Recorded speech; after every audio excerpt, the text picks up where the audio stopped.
The Southern Expanse is where the devil comes. Crimson sails on the morning tide. We sail for glory, let the gods decide.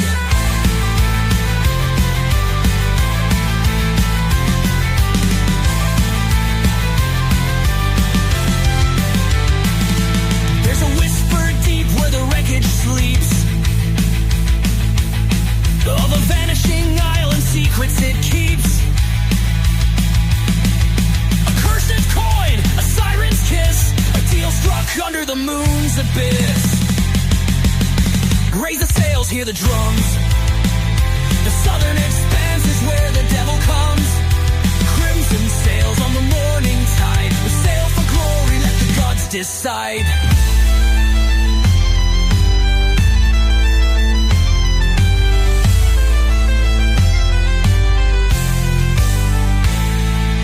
Drink to the drowned and the captain's lost, to the compass spun and the fates we toss. For freedom's bought with blood and flame, and every ship sails toward its name. Raise the sails, hear the drums. The Southern Expanse is where the devil comes. Crimson sails on the morning tide. We sail for glory, let the gods decide.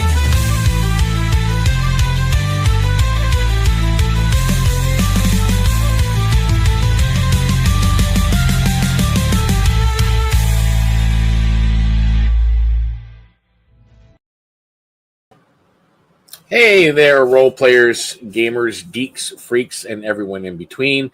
Welcome to Deacon's Table. I am Deacon Blues, your resident dungeon master, and I will be guiding us through the story this evening. This is Southern Expanse, episode 13, A Few Days in Elderlock. It is a D&D 5e live play, and we're going to go in and meet our players now. And we'll find out who they are and who it is or what it is that they're playing. So without further ado, let's bring up and we're missing one. Where did she go? There she is. All right. So we'll start with the person who just joined us last, now that the computer is fixed. So I'm going to throw Kiri on the spot right at the beginning. Kiri, who are you and who are you playing? Hi, I'm Kiri Morning, and I'm playing Rin, the psychotic and catnip-infused cat girl. Excellent. And beside Kiri is Jenny. Jenny, who are you? Who are you playing? Hi there. I'm playing Kaya Mashar. She's a Serpentale of the Covenant class, and she's subclass of Elder Spirit, kind of a fighter, kind of a paladin. He's kind of a warlocky combination. Warlocky kind of vibe going on, yeah, that kind of thing. And of course, we're level 4. Beside her, we have Dave. Dave, who are you and who are you playing? Hi, my name is Dave, and I'm playing that cute little bird up there, Solvar, and he's a Canarian, and he is of the Luminary class. Birdfolk, little guy. And then next to him, we got Ken. Ken, who are you and who are you playing? Hi, I'm Ken the Friend. You can find me on Discord and YouTube as Ken the Friend. And I'm playing Jorak, the coralback who punches. He hits things. He hits things hard sometimes. And as I mentioned, I'm Deacon Blues. A.k.a. real name Chris, but I prefer Deacon Blues or Deacon or what have you. And we're going to carry on our storyline of Southern Expanse. But just so everybody watching is aware, a lot of classes were just mentioned that you may not have heard of, or even ancestries either. That is because these are original ancestries and original character classes. So you'll get to kind of know and get a feel for what they can do and what their ancestry is all about as we move forward. So without any further ado, I got to close my Facebook. My apologies. I just wanted to make sure that Facebook actually was working. So yes, we are live on Facebook. We're live on YouTube, and we're live on Twitch. I only get no kick. No kick. I decided to switch to Facebook right now because I have more of a following on Facebook. So, let's see what happens. So,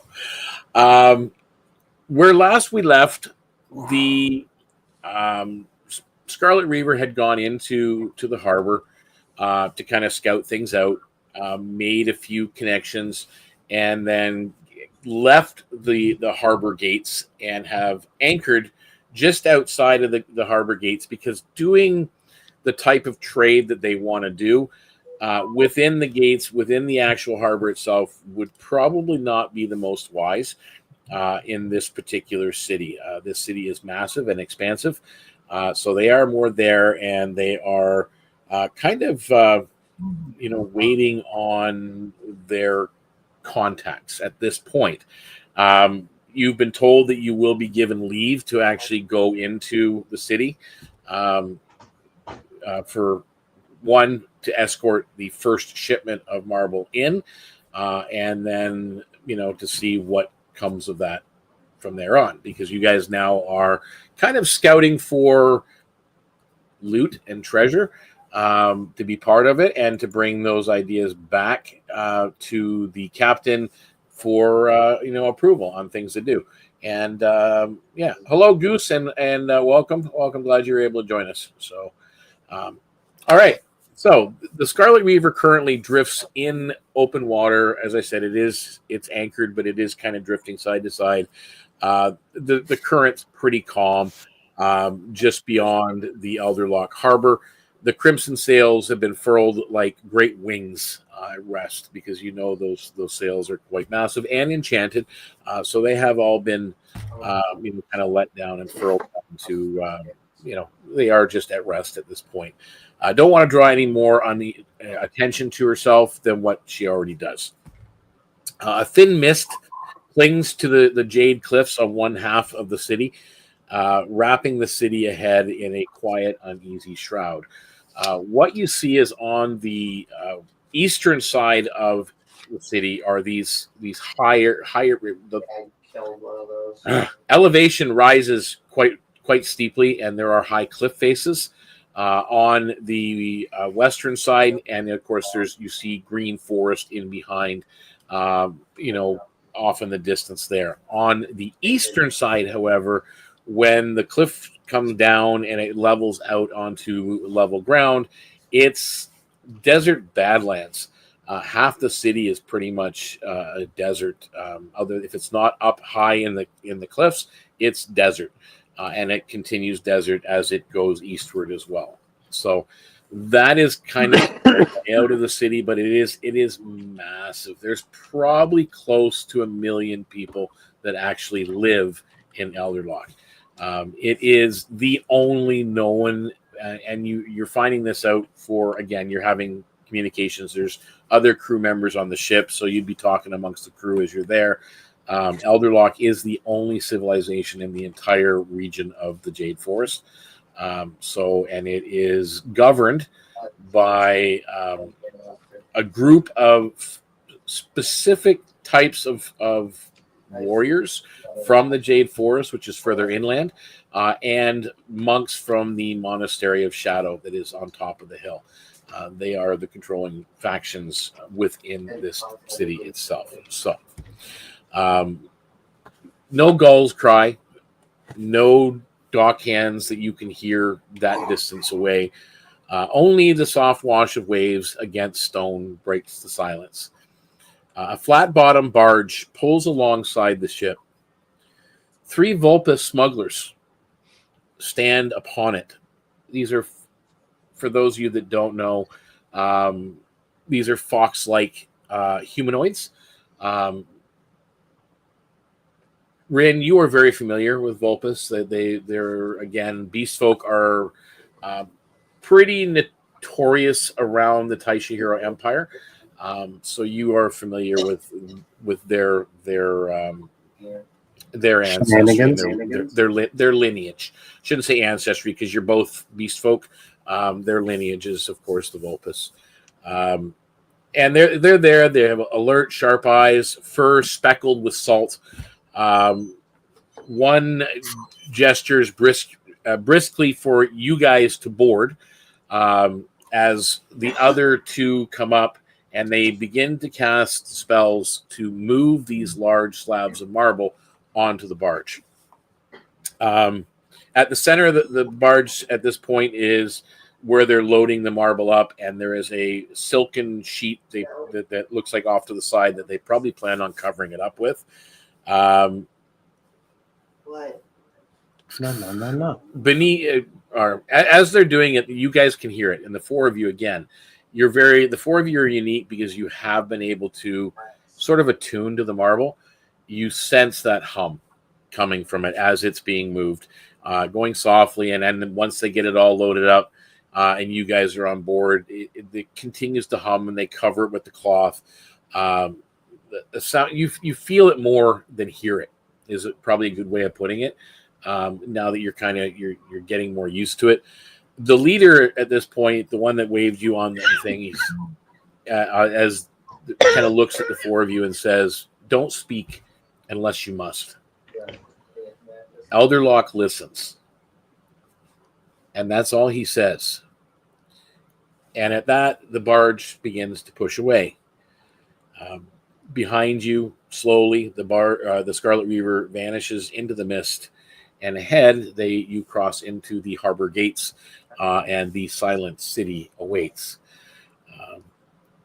With that, what do you guys? I mean, you're on it's probably going to take a better part of a couple of hours for this barge, or at least an hour to get to the harbor.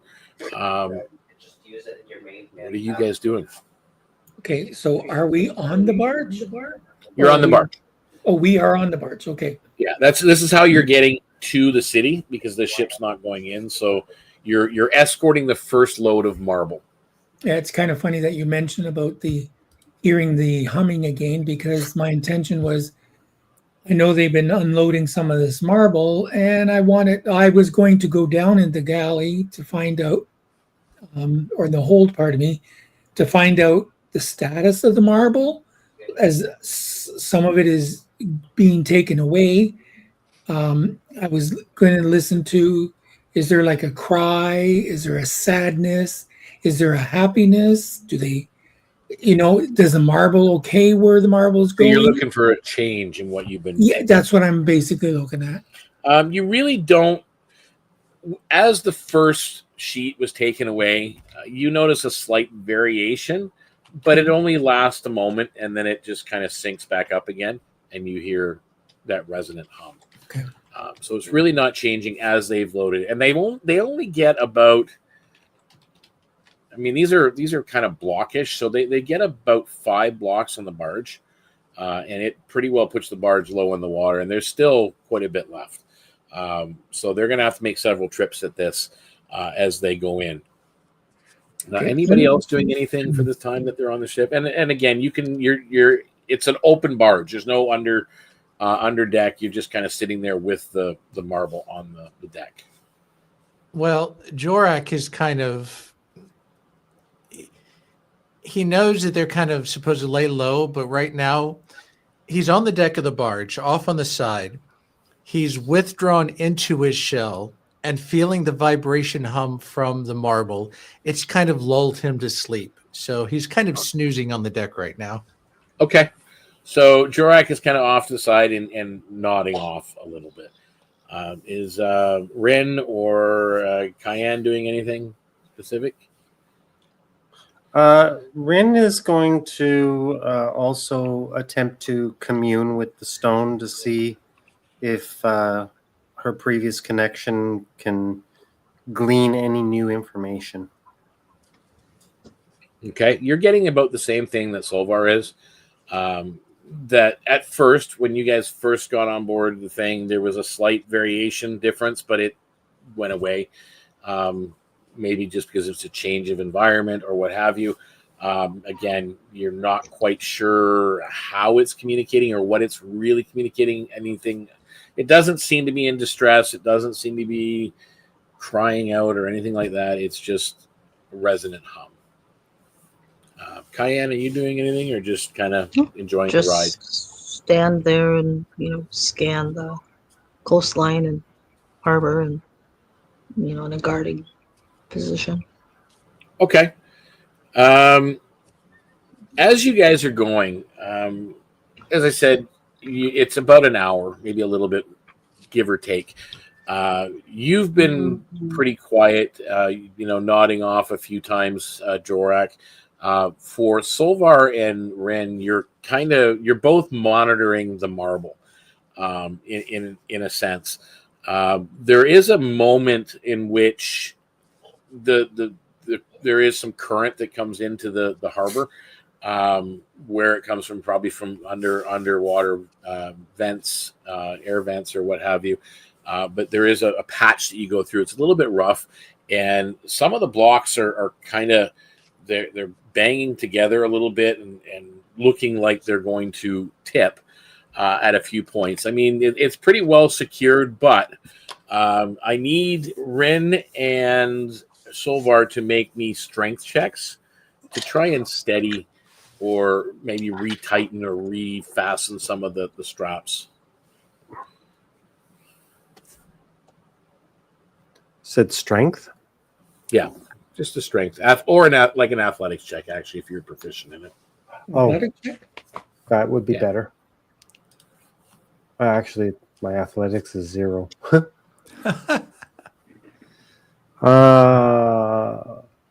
6. Okay. So 11. you're not much help. 11. Okay, you actually are. Oh, You manage to. You're not able to really steady it because the weight, and especially when Ren is there, not really pulling her weight. You kind of think it's going to shift, but you manage to cinch up on one of the straps, and it secures it in place a little bit more snug. Cayenne, because you're paying attention to the city as this is all going on, and kind of looking out as you're getting closer to the docks, I need you to make me a perception check. Oh.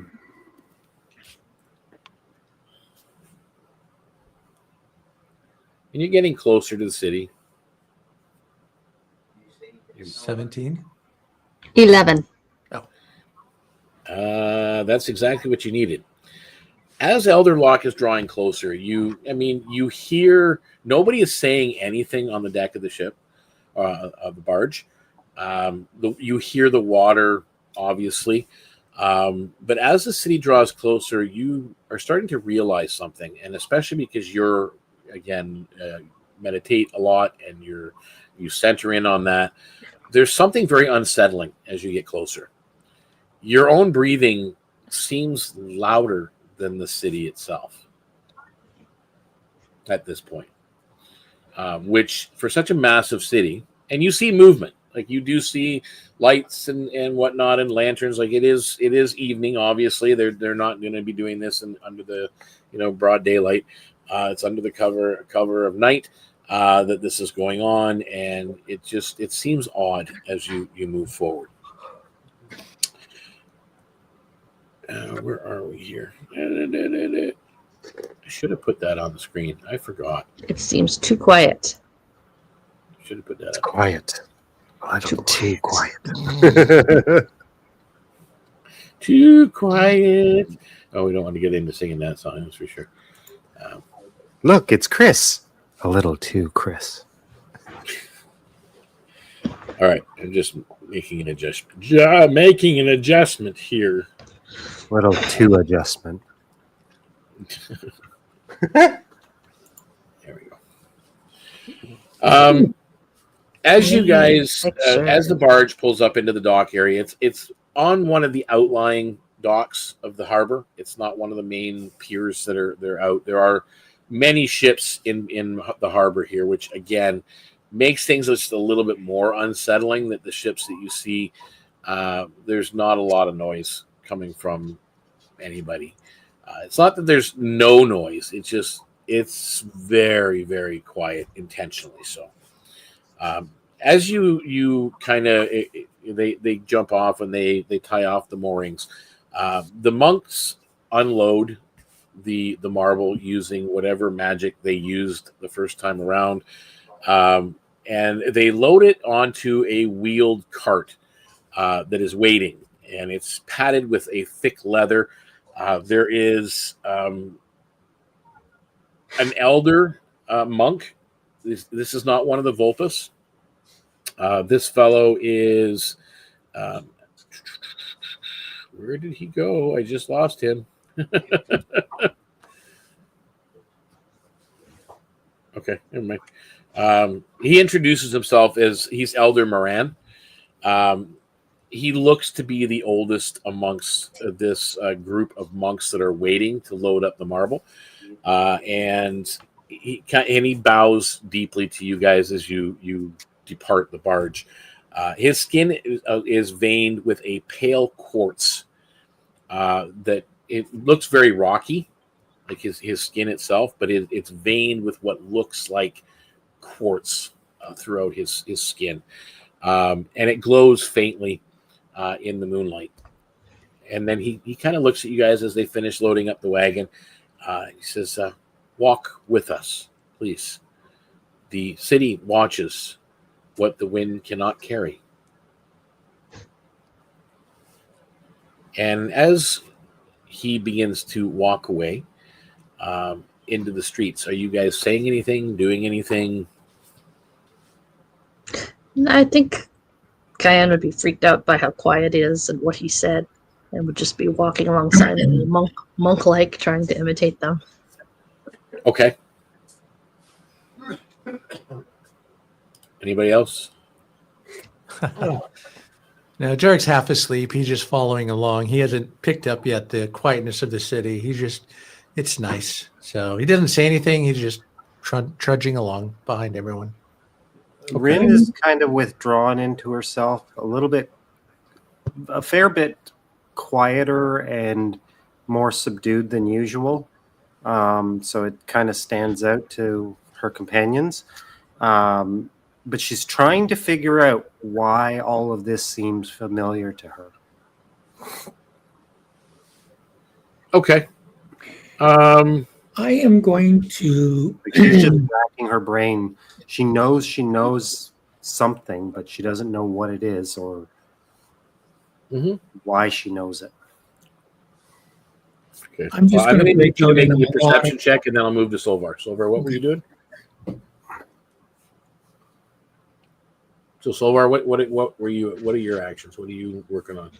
I'm actually, as we're walking along, I'm breaking out in melodic chant, singing about the big marble on the travels and finding its place and its destiny, kind of making it sound like I'm just making a song of what's happening. Okay. All right. That's fine. So you're doing that. You can make a performance check if you like. I take it you're keeping it quieter. You're not. I'm just a little bird. Okay. So it's just like a quiet sound. Yeah. What did you roll on your perception, Rin? I put it in the chat. 19. Okay. Yeah. I generally don't get a chance to check the chat, just to let you know. You should give us like mod things so we can add chats up because you keep missing them. Yeah, I don't know how to do. Oh, yeah. Well, I can do that if I. Yeah, we don't have that kind of access on StreamYards. I can add one other person. So you rolled a 19. You, as you're quiet and you're kind of traveling along and you're very subdued, and everybody is noticing that Rin doesn't seem like herself. You spot as you're going. I mean, there's the group of monks that are with you. Primarily, they're just walking alongside the cart, whereas the elders kind of walking with you guys as you go. But off at one point, because as you're moving through these streets, you're kind of descending. It's kind of like a downward slope away from the cliff faces and the monastery. There are marble terraces that reflect, the lights and the lanterns. Doors open and close quietly. People pause silently a little bit at the distance as you pass. Some bow, some step back and out of the way, all without a word. And Solvar, you'll notice it as you're singing. The hum from that marble, you're getting a different tone of hum from the stone beneath your feet. But as that's going on, Rin, as I said, you're thinking and you're looking around and you're trying to jar. Something seems out of place. You spot an individual a little bit different than the ones that you see kind of step aside or bow or what have you. Those are just everyday common folk that go. You notice a figure in a moss green cloak and hood, kind of standing there for a moment, and with looks like some kind of a gleam from a brooch or a pin on their cloak, that seems to be watching your group with keen interest. But as you're kind of noticing it, and as you turn to actually pay more attention, they melt back into the alleyways. You've seen, you don't know how or where, but you have seen that brooch before, that pin. You've seen people wearing something similar attire to that. Again, you're not sure how. It's almost like a deja vu you're having. You're just like, wait, I know that. Again, you just can't piece it from where. And it's, as you guys move forward. And eventually, as you're going, the polished terraces, they give way to sand. And eventually you come over top of a hill, and you see weathered grave markers protruding from dunes like broken teeth. As you're kind of cresting this part of the road, and kind of deeper in this burial, obviously it's a burial ground of some kind, you see a shrine. Its columns half buried, its stone worn smooth by centuries of wind. That's what you see as you are proceeding. The wind shifts as you enter this cemetery space because they're going right into it. They veer off the road, and the cart is taking the marble towards this shrine. Sound changes. Your footsteps no longer, echoing on stone. That hum, that secondary hum that you were kind of noticing, Solvar, isn't there. It goes, and it's now your feet sinking into sand. You get closer. Rows of broken statues stand, watch over the entrance to the shrine. However, their faces have long since been worn away by the sands and the wind. The marble itself continues its steady hum, to the point where you notice, Solvar and Ren, it's vibrating the cart. It's vibrating what? It's vibrating the actual cart. Oh. Rin gives Solvar a knowing look and kind of nods her head towards the cart. At that, you notice the elder that's walking with you. He reaches out and he touches the silk cover over top of the marble. Kind of got a strange look on his face. If you want, you can make an insight check.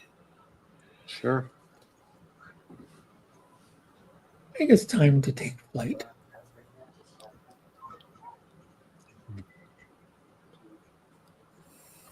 $14. Okay. Anybody else make an insight? Or just random? I guess if we're there, I'm watching it. So, well, as I said, the elder kind of touches it, and he's got this odd look on his face for a second. 21. Okay, you two both notice that the look he has is reverence.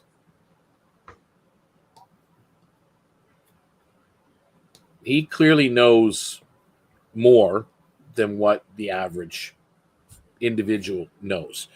And you both hear, as you're kind of noticing that, he very quietly, as he's touching it, he says something. He says, "We're close." The shrine waits. Rin kind of casually goes closer to him and says, "Do you hear it too?" Who's the him? The elder. The Elder Marin. Yeah. He's a Terran, by the way, in case you're wondering. He is he's an element folk of the element stone. So that's why, again, he's got stone-like skin and this vein, a quartz vein running through under his skin. So in case you're wondering what he is. So I gathered as much.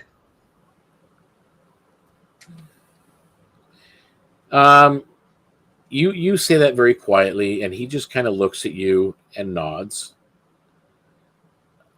Doesn't say anything. He just nods. Anybody else doing anything as you're approaching this shrine with these looks like statues with the faces worn off? There's sigils and markings here and there on some of the statues and above the doors. Is anybody doing anything with those? Anybody focusing on the hums again? Like, Ren's doing her thing at this point, talking to the elder, but Cayenne, Solvar, Jorak. Can Cayenne come up to the elder and just ask? Just curious, but I had thought that the stone would be going to the temple. Why here? He just he smiles, doesn't answer you. Jorak, I don't know if the card is still vibrating. He'll put his hands on it to try to absorb some of the vibrations, try to calm it down so it doesn't make a lot of noise or rattle too much. So he's trying to steady the cart a little bit. Are you sitting on the cart, or are you just kind of walking alongside it? He's walking alongside it.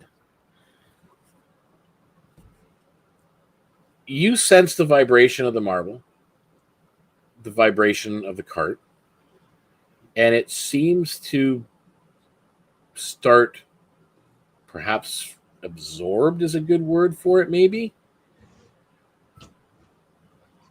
as it's kind of rolling along across the sand towards the entrance of this shrine.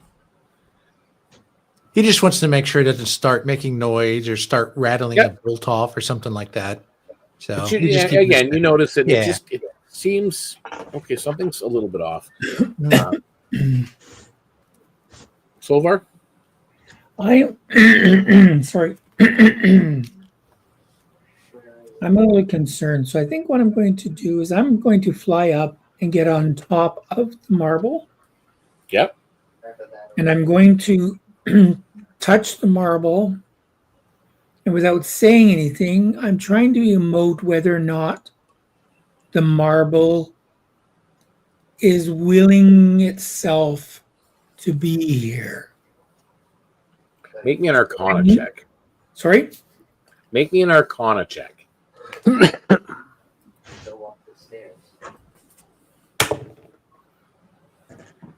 16.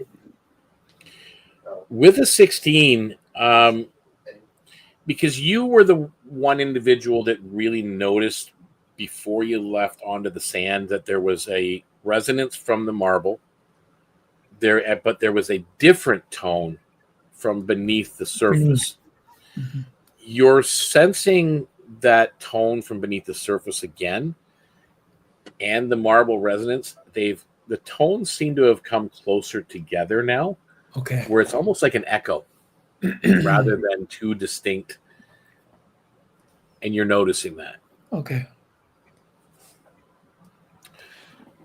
Jorak will try one more thing. Yep.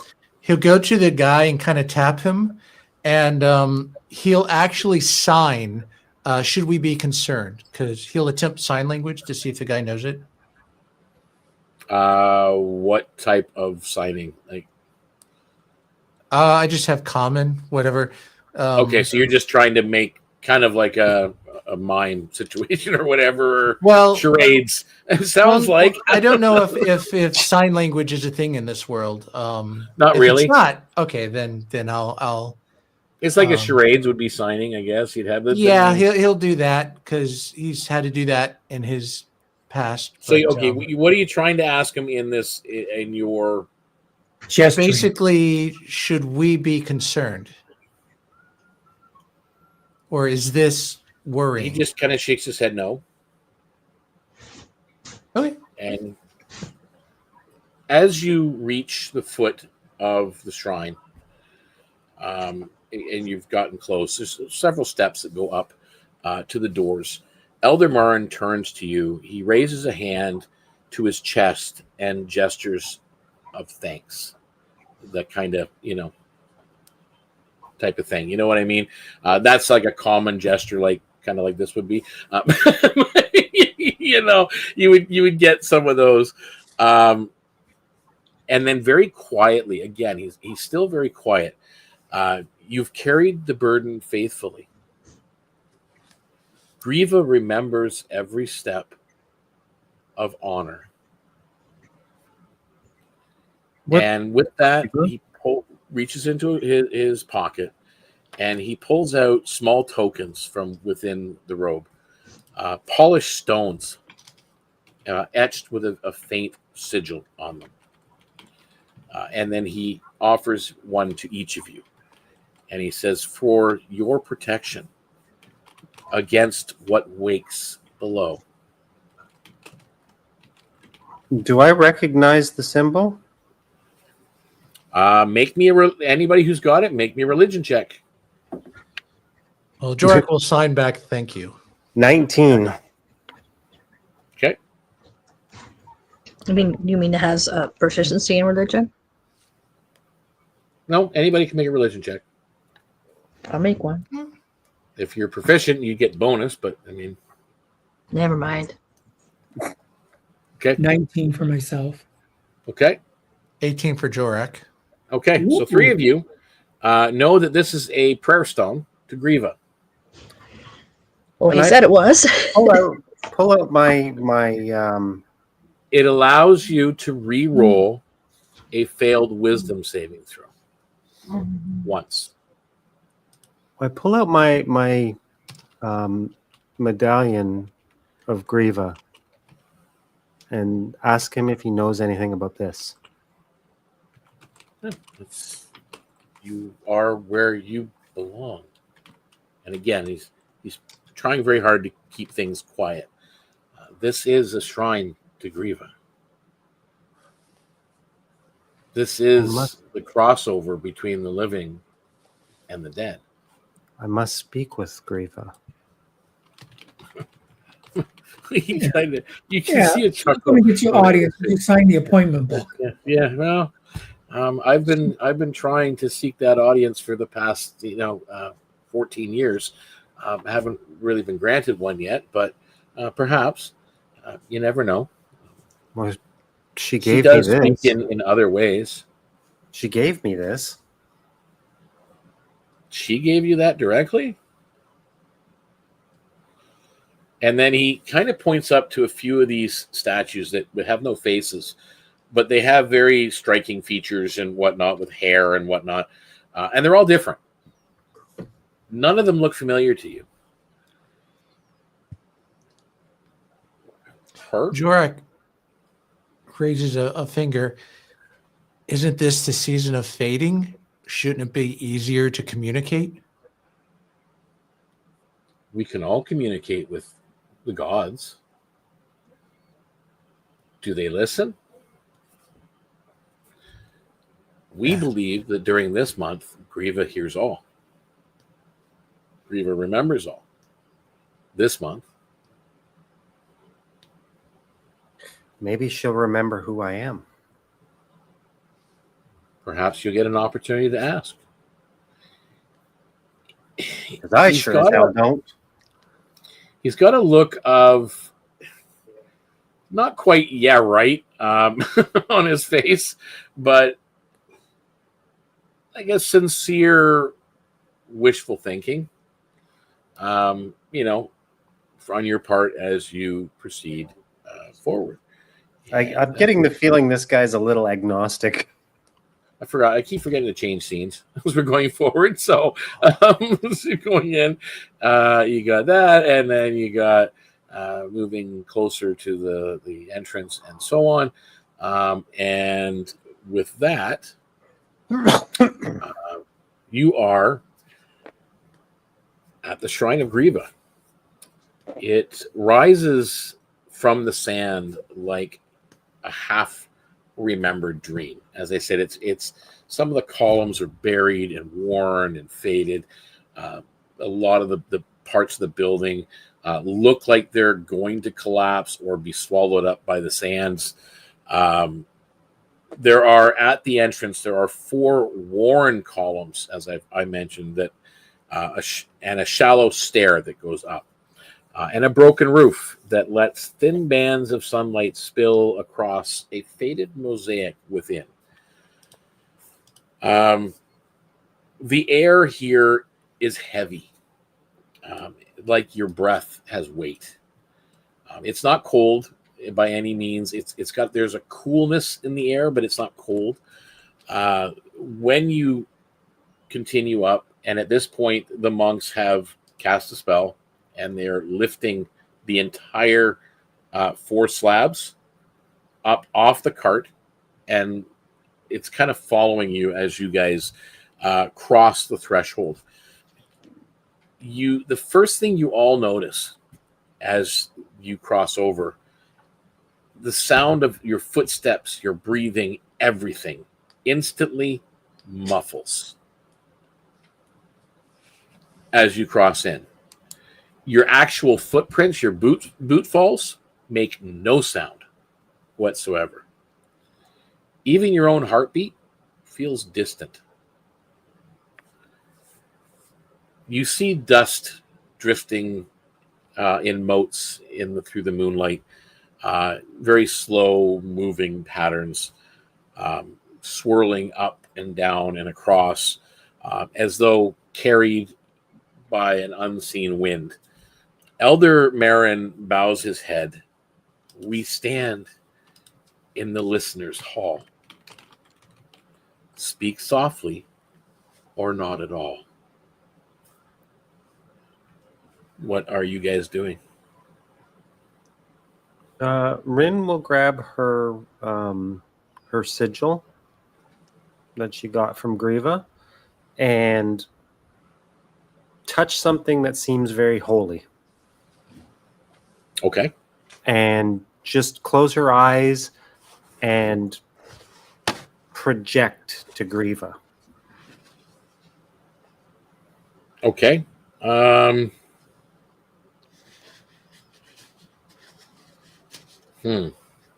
First thing I'm going to have you do is roll a religion check to see if you can identify a symbol within the shrine itself, within this room. 14. Yeah, you're kind of looking around, and there's again broken statues, and it looks like altars, and what would have been maybe a spot where a font would have sat with holy water, braziers off to one side that have long since been deteriorated into rust and what have you, or have been eroded by time. And you sense, though, and looking down, you notice this wonderful, colorful, but faded mosaic on the floor that covers the entire floor. And this is where the moonlight comes in and kind of highlights parts of it. That seems like the holiest, most important symbol of Griva as you're entering. So, crouching down, you've got your symbol, and you touch it to the mosaic. I need you to make me an investigation roll.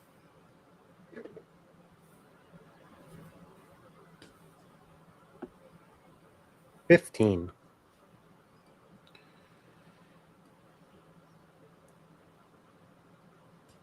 You get the sense of you're in the right place at the right time. You should be here.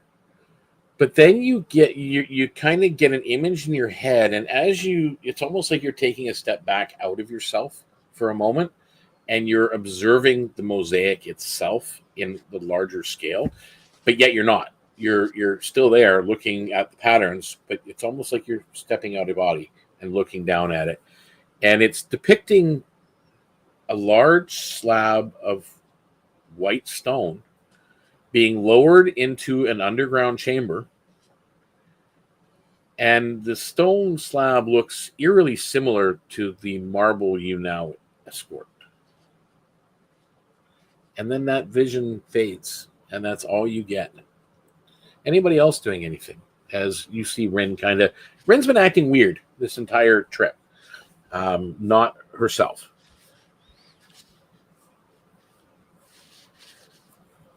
Yeah, Jorx is just keeping close to Rin, a hand on her shoulder, steady herself, but he's never seen a place like this. He doesn't travel that often, not since the ship, so he's just gazing at everything, taking it all in.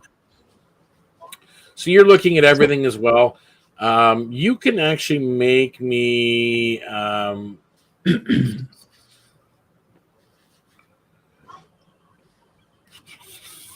you can make me a religion check as well. 16. Okay.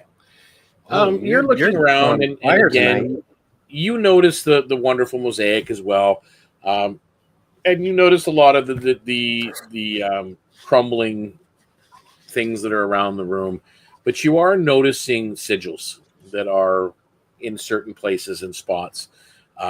They are all different sigils, very similar, but a lot of them are different sigils to Griva. These are symbols of endings, rebirth, and sacred silence is what you're noticing. Solvar, are you doing anything as you guys are proceeding forward? I'm kind of keeping an eye on the actual marble, but I'm also drawing my attention towards the Tamarin just to see exactly what he's doing. Okay. Two things. First, an Arcana check as you focus on the marble. And you're kind of looking around. 18. Oh, yeah. With an 18, you kind of get, again, you're getting that hum, and there's like a pattern to it. And you've always known there's a pattern. You just don't quite know what it means. But as you look towards Marin and you notice the dust that's moving about, it's moving with the pattern of the hum. The chamber itself is actually echoing the marble, almost in sync with it, like that echo again, like what you heard before from the stone of the ground with the marble. So you're noticing it now in this entire chamber. You're the only one that notices that at the moment. But then you look to Tamara and roll me an insight check.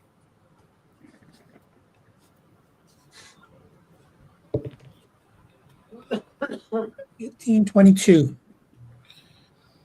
His jaw is a little tight. Perhaps he knows more than he's saying, but then again, what monks don't. But he does. I mean, he doesn't seem. He seems a little troubled, and you do notice that.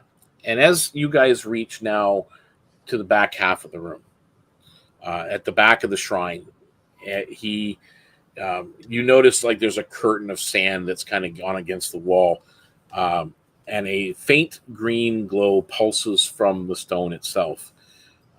Elder Marin just kind of smirks towards you, Solvar, as he kind of meets your gaze for a moment.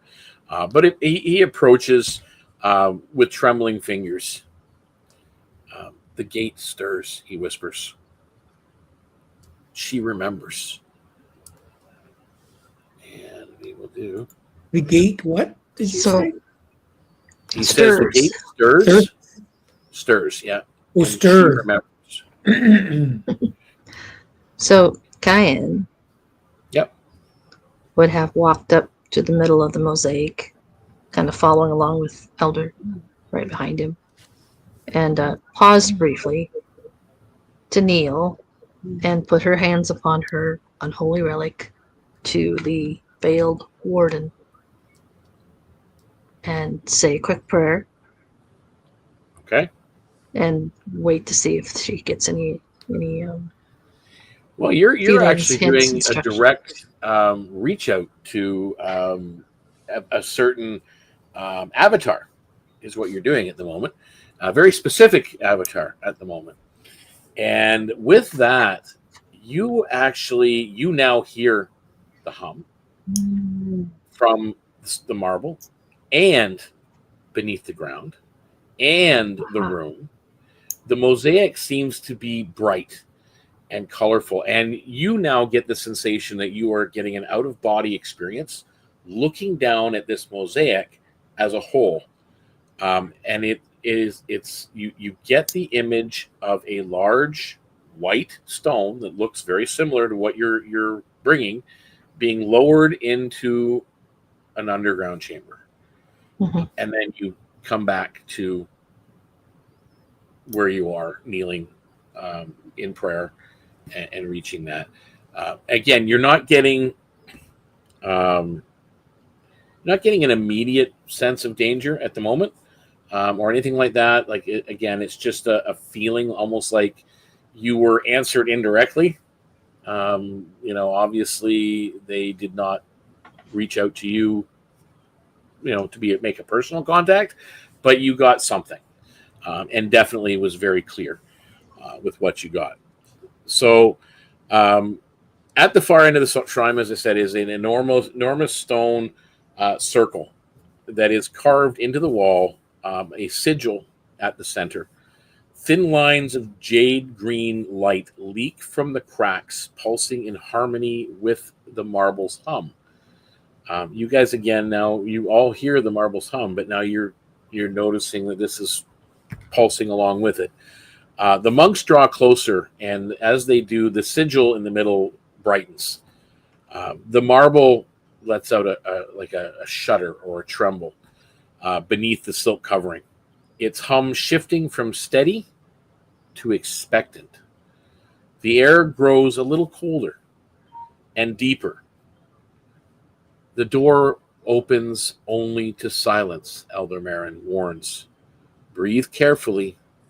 No word must break the listener's gaze. We have a wonderful skill check required at this point to maintain silence and harmony while tracing over the sigils on this marker. I need 3 successes before 2 failures. Your options are stealth, performance, or arcana. Jorak. Well, since that directive came, he's actually going to hold his breath and just try to be as still and quiet as possible. Stealth. So, Okay. Performance. I rolled a 17. Okay. Can we roll the same as other people? Yep. Or Yep. okay, I'm gonna Roll go whatever you want. I'm going for a stealth first. Okay. my stealth was 6. Okay, so that's 1 failure, 1 pass. 22. 2 passes. Now we're going to do performance. 17 and 6 is 23. Okay. So Silvar, you synchronized your breathing and your gestures, everything. Rin, you've moved without a sound. You guys managed to get to the point where sorry, I'm just looking for something here. The sigil itself glows, and it gets brighter and brighter and brighter until it's almost blinding. You feel the door in front of you shudder, and then that circle that's on the door begins to actually rotate, and it opens as if the stone itself is just sucking it in. A cool, ancient breath spills upward from a spiral staircase below. Oh no. Stairs downwards. Oh boy. As the final vibration fades and it's wide open, Elder Marin steps towards you. His quartz-veined hand rests on Jorak's shoulder at the moment. "Few have walked this far," he whispered. "The echo, she'll remember your silence." And with this, he holds up Jorak a thin jade charm with a sigil on it again. I mean, you all have what he offered before, but this is one item this time that he holds up. And he says, "This is for the path ahead." Thank you. He signs. It's a jade charm. Once per long rest, you get advantage on a saving throw against thunder or psychic damage. But you must be wearing it. It can't be. It's not one of those things that you're just holding. You've got to kind of put it on. So with that,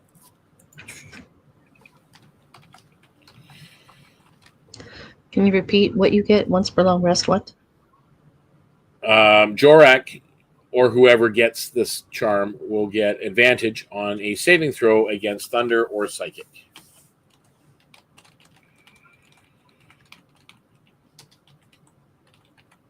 These stairs spiral downward, carved from stone that glows faintly from within.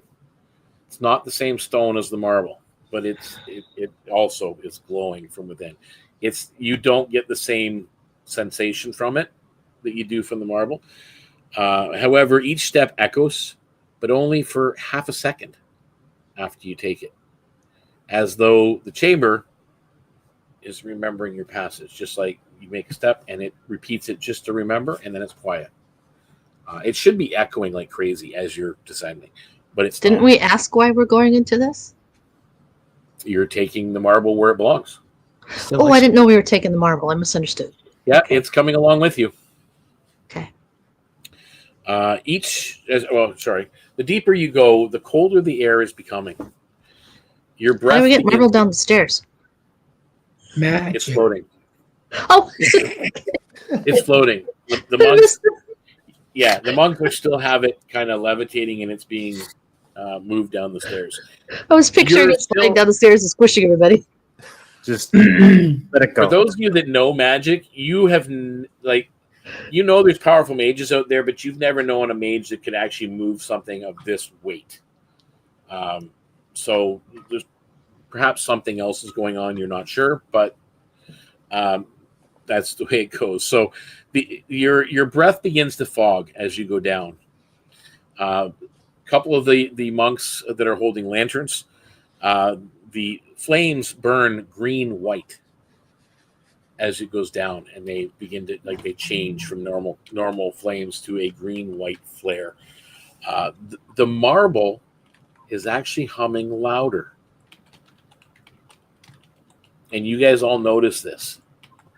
Even though everything else is quiet, the marble is louder, to the point where if you're standing right next to the marble, the vibration is being transferred through the monks, through yourselves, and into the stone and into the stairs. It's just everywhere as you go. And Elder Marin at this point looks around, and he looks at his fellow brethren and nods, and then he looks at you guys and he puts a finger to his lips. From here on, the air itself will keep score. As you're going, this isn't a group check, it's an individual check. You can try and manage the silence and being very careful with your footfalls.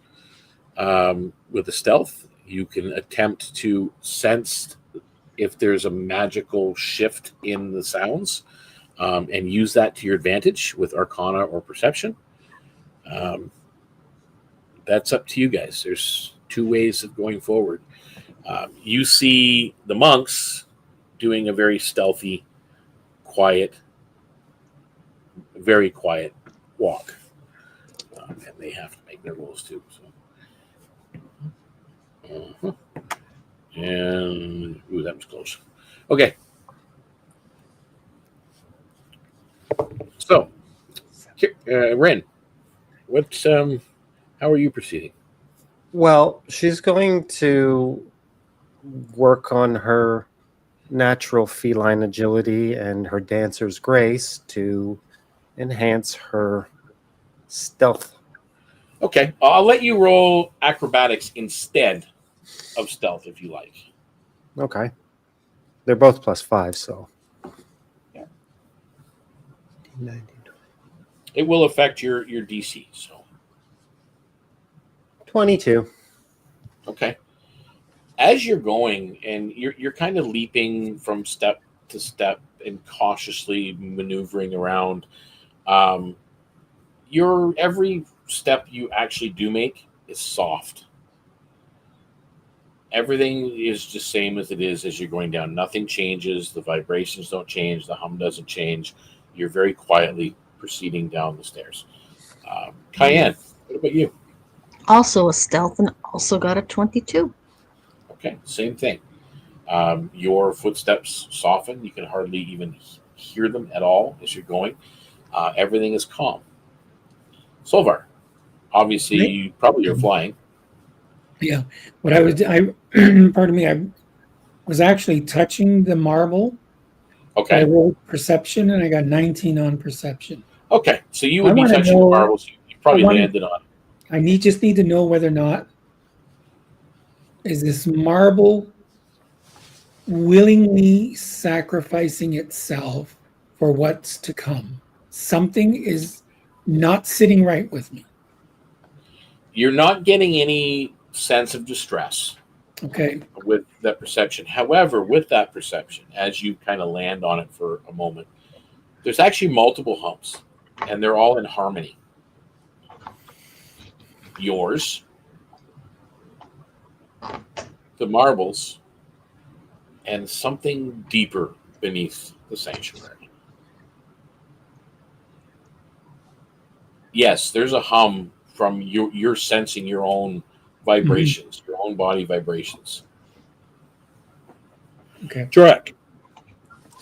Well, he thinks it worked last time, so he's going to just hold his breath and just carefully keep walking. Make me a stealth roll. 11. 11.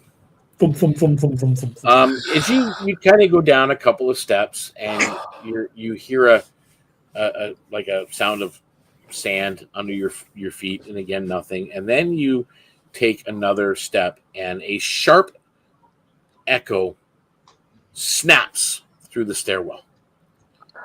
Sigils around the walls and on the railing flare and flicker as if irritated by the sound.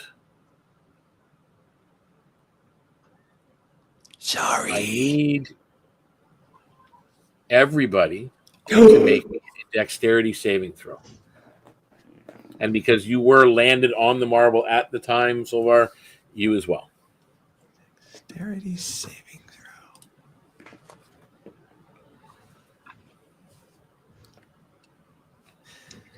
19. Okay. Sorry. 16 for me. Okay. 18 for Cayenne.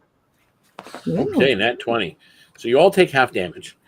That snap that echoed through the stairwell starts to, you hear the snap and you hear an echo, and it starts to get louder and louder and louder until it's a thunderous boom in all of your ears, and you take 2 points of thunder damage. That's halved already. Rin looks at Jorak with absolute venom in her eyes. Sorry. I'm not good at this. However, as you reach the final curve of the stair, Elder Murren pauses and turns his voice still barely a whisper. For the most part, you've held silence well. For those not of the order. What? Uh-oh. Below this point, Can't hear anything. it will listen back. He places a thin strip of cloth across his hand. Shit. Wrap your boots for what waits. And you notice that him and the other monks are kind of at this point wrapping their boots in cloth so that it makes less sound.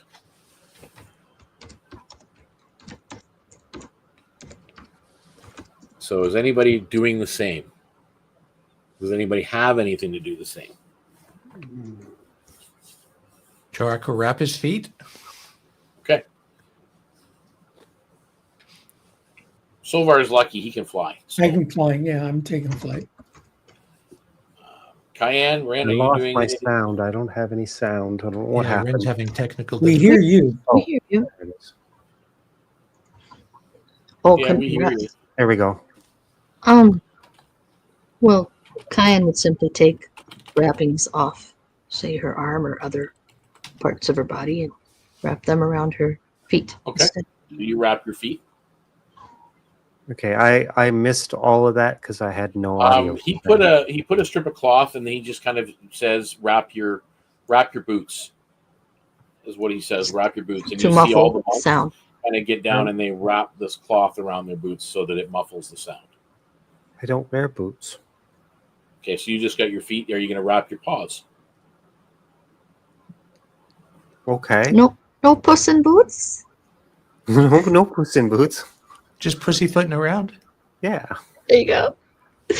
You don't have to. I mean, it's your call. So I Did think you have a it'd be pedicure quieter without. okay.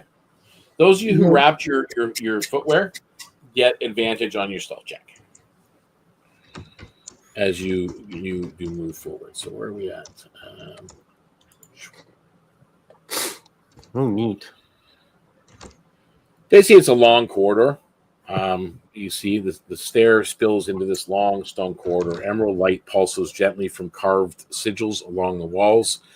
The moment your feet cross the threshold, the hum in the air grows sharper, almost like glass. You hear your own heartbeat fairly loud. You hear your breath. You hear the faint scrape of fabric against fabric. Everything is louder, almost too loud. Elder Marin's voice trembles again, and he's barely audible. This is the humming hall.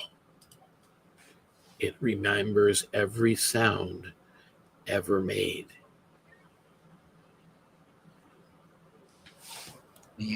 And he is moving forward. So I'm going to get to you guys as you go.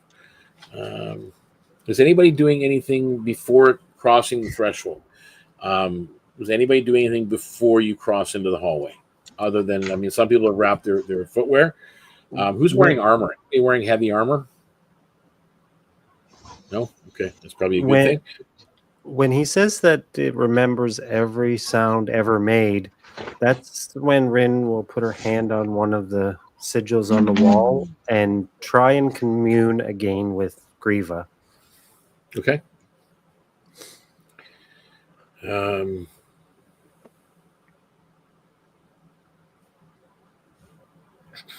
You're not getting a response. It's not that it's cold to the touch or is it's rejecting you. You're just not getting a response. This is a group stealth check as you go. You have to move. You're gonna have to have 2 rolls. It's 30 foot and then 30 foot for movement to see what happens. So this is a group stealth check as you go forward. Now remember, some of you have advantage. And I'm counting the monks as a separate group, so don't worry about that. So they're not going to trigger. All right. So, Jorak, what's your stealth? That is dirty 20. Okay. Solvar, Even if I'm flying? even with flying, you still could make sound. You're flapping your Okay. wings. Well, that happens to be a 7. Okay. Cayenne. 14. Okay, that is okay. And Ren. Also a dirty 20. Okay. So that is 3 successes, 1 failure. As you move forward, you do cross the first 30 feet. You notice the monks are now at the other end of the hallway. Are they freaking ninja? They They're move monks. pretty quickly through here without hesitation. I need another stealth check. And again, roll advantage if you have wrapped your feet. 19. Okay, 1, Yes. 15. 2, 19. 3. Okay. 15. You guys all get to the other side with the monks. You're kind of looking as you're going, and very carefully you were doing this. And is anybody looking at this? Well, actually, you did, Ren. You put your hand on one of the sigils on the wall. I need you to make me an Arcana check.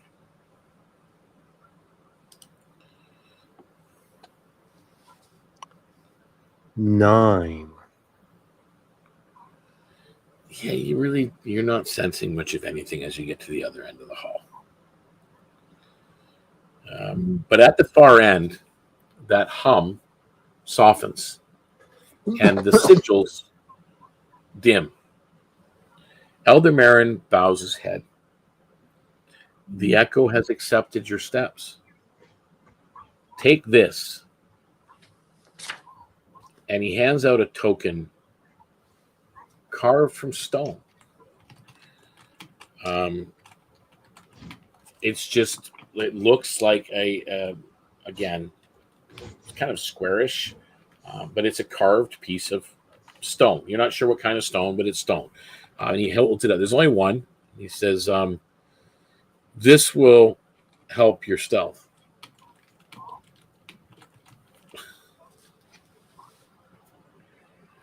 Okay. Puts it in Ren's hand. You held your hand out. It is known as the Stone of Muffled Steps.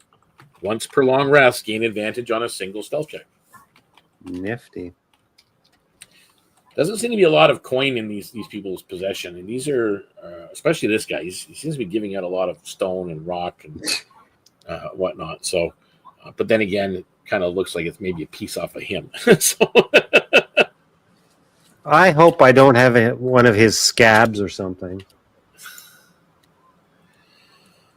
the next chamber widens into a circular room. The walls are smooth, polished stone, so reflective you can almost see your thoughts flicker across them like shadows as you look at them.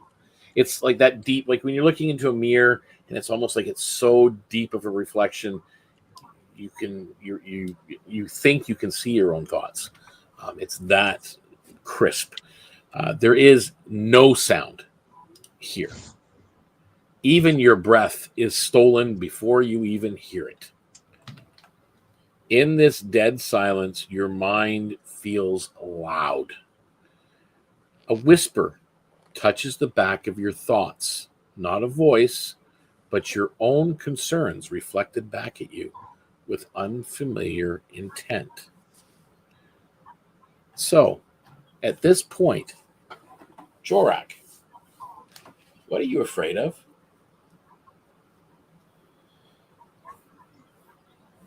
Being returned from where he came from. Being sent back into slavery? Yep. Okay. Those thoughts begin to fill your mind, creating doubt, almost like internal echoes. Solvar, what are you afraid of? Snakes. Big snakes with. Never mind.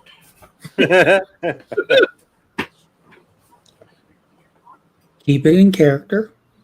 Yes. Snakes. Cats.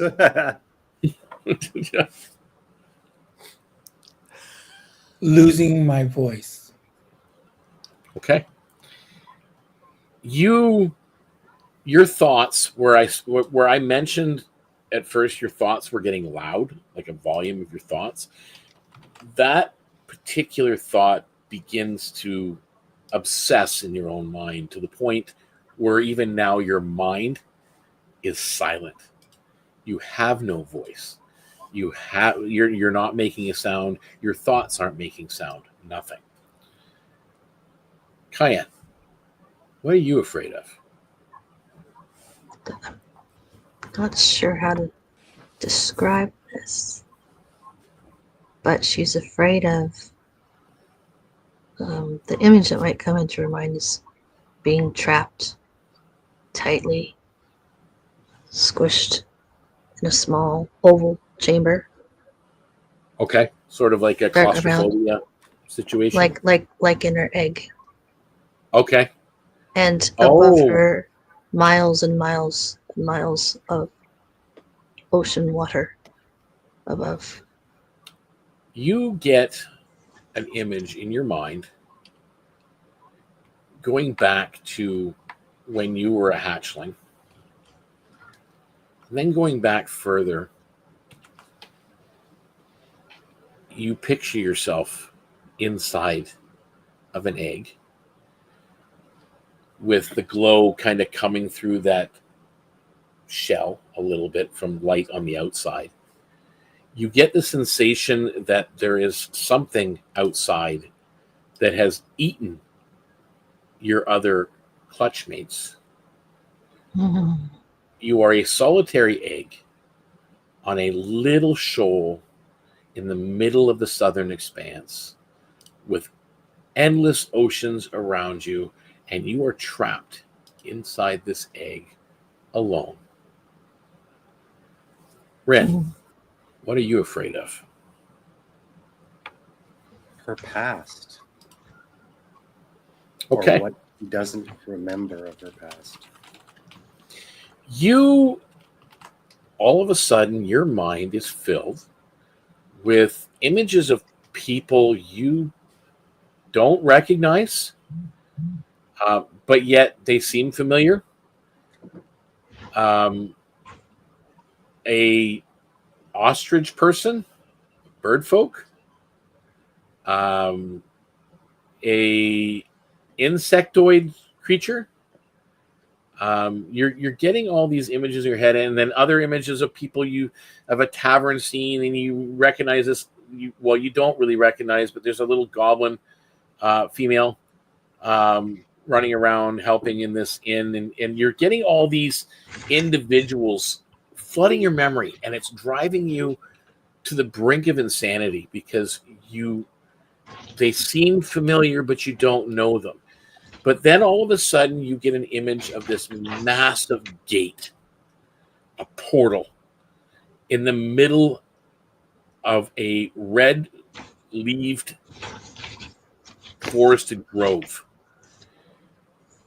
You get this voice in your head, an understanding that you are one and you have been blessed by it and given a second chance.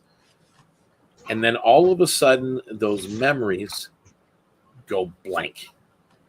And there's nothing other than the memories you have from the very beginning, getting aboard the original Tainted Heart vessel. I need all of you to make an insight check.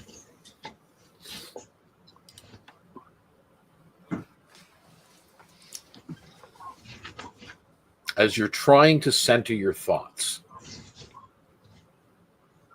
Rolling good tonight, 17. 21. Keep these dice, Jorak.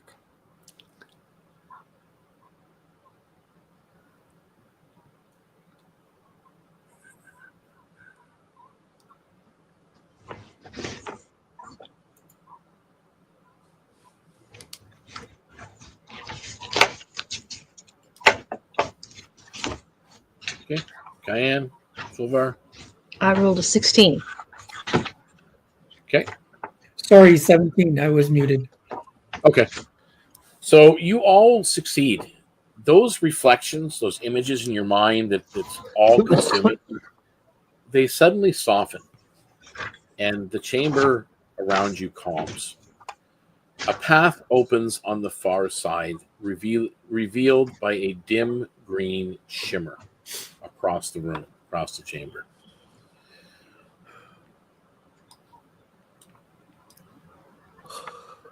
Anybody care to center their breath again, along with their thoughts? Ooh, Now that you're readjusting, it's almost like, because again, you can't hear still. The silence is still there, and you can't hear your breathing, so you're almost second guessing the fact that you are breathing. So it's a little disconcerting. Or are you focused on this pattern of shimmering across? And there's other things all around this mirrored. Rin is going to take a moment after that bombardment. She's going to just kind of gather her thoughts. Okay. Performance.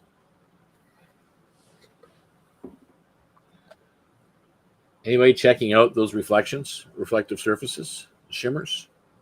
16.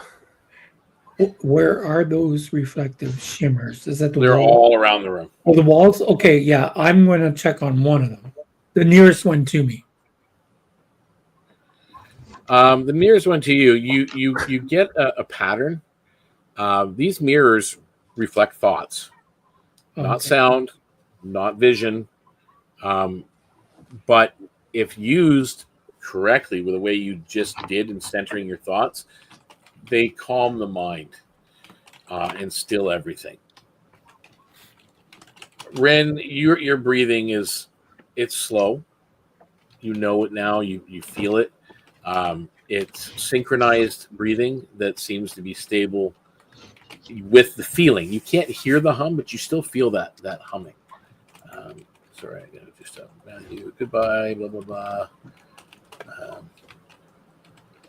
Matthew, Drew. Hello. Goodbye. I don't know where. Again, I miss all these things. Goose is always busy in there. He's always commenting.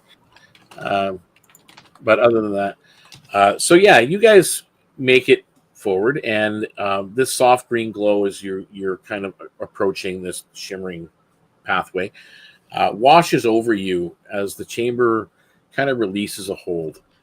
A small reflective shard detaches from the wall and settles on the ground. You can hear again. You heard that tink on the ground. You can hear your footfall. You can hear your breathing. Elder Marin looks to you, and again, he's still quiet. A fragment of the listener's memory, as he just refers to it. He doesn't reach to pick it up or anything like that. He just points it out to you guys. Of course. Well, Jorak will go try to put it back. Ren just reached out and grabbed it. Oh, never mind. I missed it. She's a cat. Everything is. It's kind of weird when you touch it, and you look to where it fell out. It doesn't need to be replaced. It's already been replaced, almost like it grew another one. This is a shard of centered thought. Once per long rest, you can re-roll a failed wisdom insight check or just wisdom saving throw. Interesting.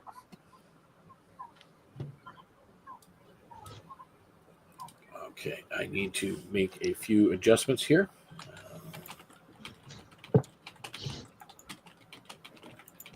Because it only allows you to load so many images in the background. And I have more. 8.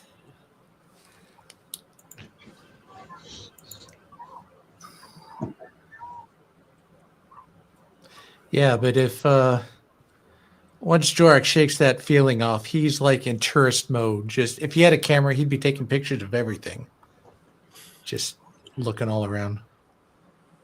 You kind of take in the room, and as you're walking across, and it's very majestic. Like it's, and you sense there's a power here. Obviously, a very old, very divine energy that's here. You get to this final barrier across the room, this shimmering, and this pathway that opens in through the wall, and it opens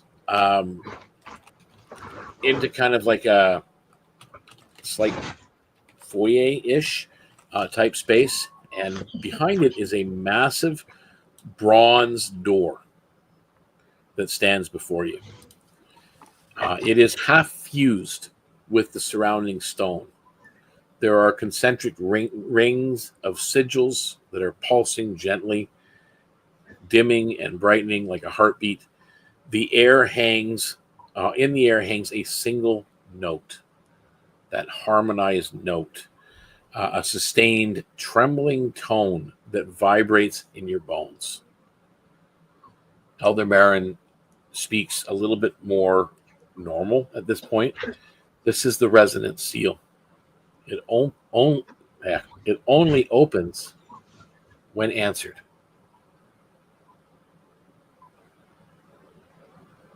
Shark looks to Solvar. What do you do? You guys can try anything. You can hum, you can sing. I'm going to try and attune myself to whatever vibrations I'm feeling and see what will happen with that. And we still have this stone following us. Yep, it's like it's there. Sure.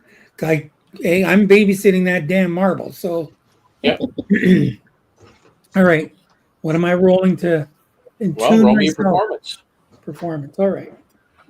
So you're going to roll performance. What are you? Are you doing anything, Jorek? 25. Just to let you know. He didn't know what to do. He's just encouraging the bird to sing at it. He's just staring at everything. Cayenne, are you doing anything?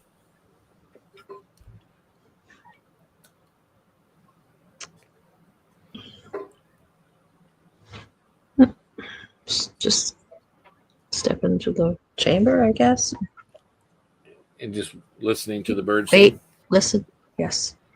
Okay. Ren, are you doing anything specific?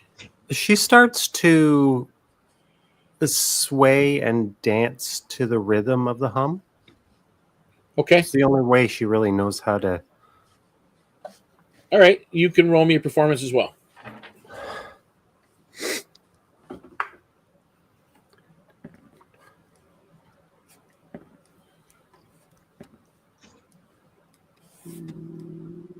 $23. 23. And one of the three monks begins to sing alongside, and quite a nice voice. And the sigils on the door flare. The tone shifts to match all of yours perfectly. Then again, the room collapses into silence. Not complete, but just quiet. The bronze door shudders and splits open, and slides open as well with a breath-like exhale. Yeah, that type of thing. Standing in the doorway where it opens are two of these individuals. God. Oh boy. Friendly monk. Minoosh monk. The three monks you're with step back, including Elder Mern, and the marble itself moves back slightly away from these things. And then he kind of looks at you he says, well, you are here for a reason. With that, you guys can make the initiatives. Son of a bitch, we're sacrifices. Not yet. No. We are showing that we're worthy of being here. Jorek. 6. Okay, So throw that dice away. 19. My first rolls. Diane. 21 total. 21. Nice. Second. 1 and Rin. 18.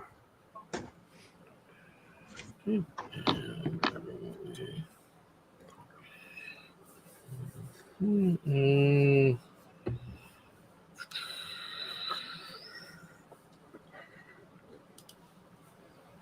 All right, so top of the round is Cayenne, and on deck is Solvar. So Cayenne, So- what are you doing?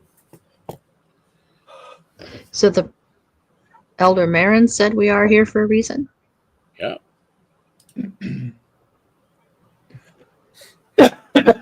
And this thing is facing us. What did it say Two of them. again? Did they say anything? These things? No. Do they appear to be spirits? They appear to be spectral. Oh, And okay. aggressive. And how far away? They're right in front of you. You guys are standing in front of the door open, and they're there. Hi. She gives a grin. Holds on her. Scimitar. Shield. Goes at him. Okay. That first one. 22 to hit. All right. You draw the scimitar with a shing, and you swipe it out. Scimitar and you- plus 1. Yep, and you swipe it out, and you hear the swipe of the blade through the air. And at first, it looked like the spectral image of this thing was shifting, but then all of a sudden, your scimitar connects. Roll damage. Okay. That is a 8 total. 8. Okay. 8. Is that the end of your turn? Yes. Solvar, you're up.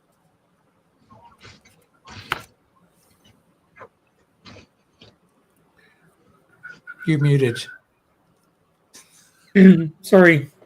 When Okay. I clear my throat, I always mute. Everyone is within a 10-foot radius of me. I would say so, yeah. Okay. I'm going to start glowing a little orange, and we are going to put out the aura of presence, which is going to give everyone an advantage on saving throws against being frightened. That's to start them off. Okay. Okay. All right. We're going to start off with that right now. All right. Excellent. And that brings us to them. It will. Let's see who it's going to go. The first one is going to go after Cayenne. It is steps up or floats over, whatever, and it slashes out with its hand like a palm strike, and that is a 21 to hit. That would hit. That is 10 points of thunder damage. Wow! And you guys hear it when it hits, like wow, like loud. The other one is going to go for Rin. Okay, Rin is going to turn herself into a spirit blender again. Apparently, Rin is wearing the Jade Charm, too, Yes, Which gives apparently. So that was a advantage. 22 to hit. against the thunder damage. Huh? That was a 22 to hit. No, I haven't swung yet. No, No. it swung at you. Oh, yeah, that hits. Okay, and that is 9 points of thunder damage.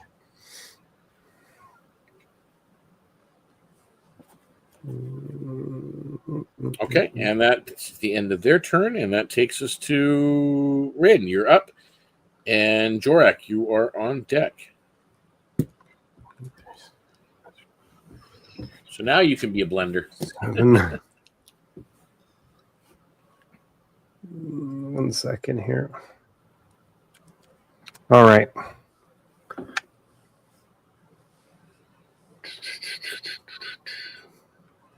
17. To hit, it hits.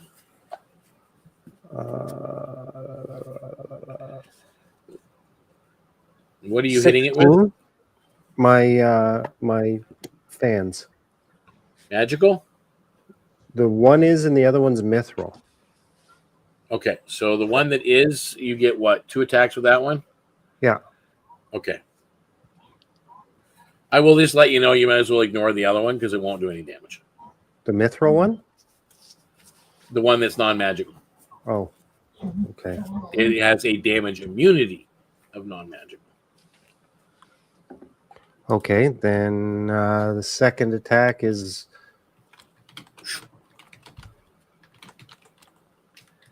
23. Hits. So you get damage from 2 items. 2 hits.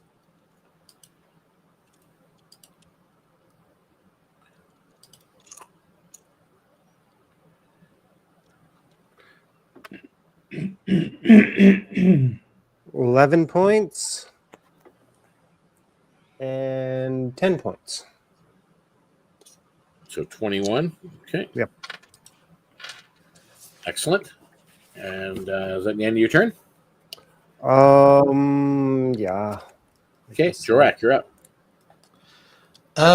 The one that attacked Ren. Well, no, he would have been more focused on the one that attacked Cayenne first. But Okay. he'll call out, "You're too loud. Be quiet." And I think I have one last charge on this. So he'll lash out with the chains of oath binding to try to bind it. It has to make a wisdom save of 14. Fails. It's bound for a round with the chains. Okay. And he's like, So shh. And that ends his turn. Okay.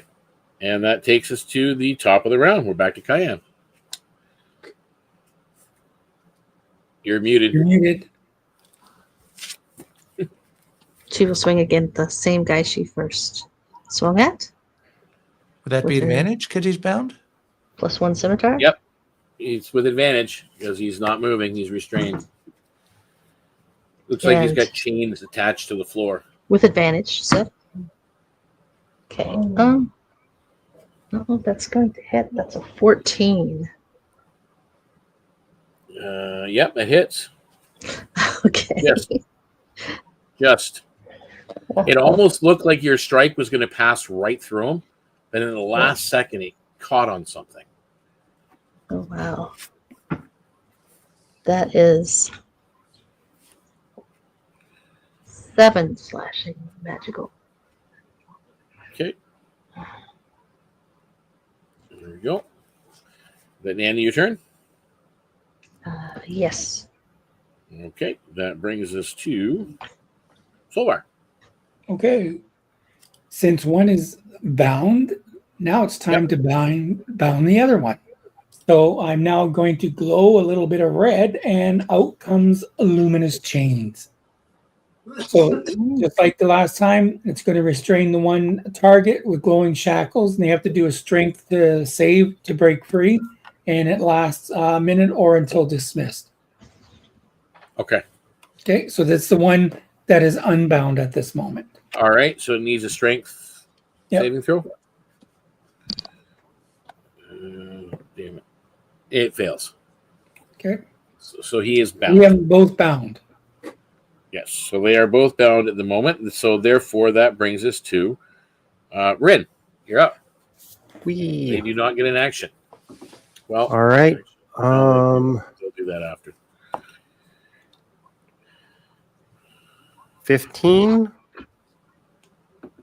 It's with advantage, by the way, because they're both bound. Oh, okay. So yeah, you hit regardless. Okay, and then the second attack will be a dirty 20 or a nat 20. I think I'll pick the nat 20. There you go. All right, so damage on the first is 8 points.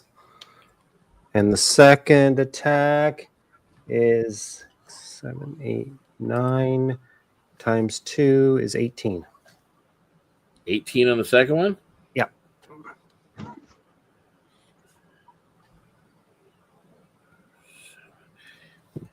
Your second fan hits, and it almost turns brittle in front of, like, you see this this resin. It is actually it's a resonant spectral force in front of you, and as your fan is passing through, it turns brittle for a moment and then shatters like glass, and shards of emerald green fall to the ground.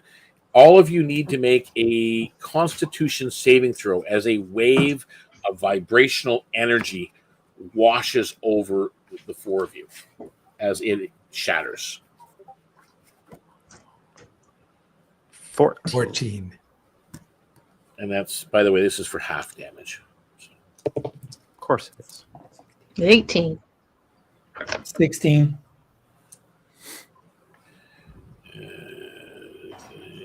So no one rolled under 13? No. Okay, so 5 points of thunder damage. Yeah. As the sound of shattering glass just like overpowers your ears for a moment. And it's down and gone. And that was on Rin's turn. So that brings us to Jorak. Beat him dirty. Well, I think the change only lasts for a round, so he'll go up. It's only a round, so he'll be free next round. So he'll go up and he'll try to grapple him, just kind of hold him in place. okay, so roll the hit.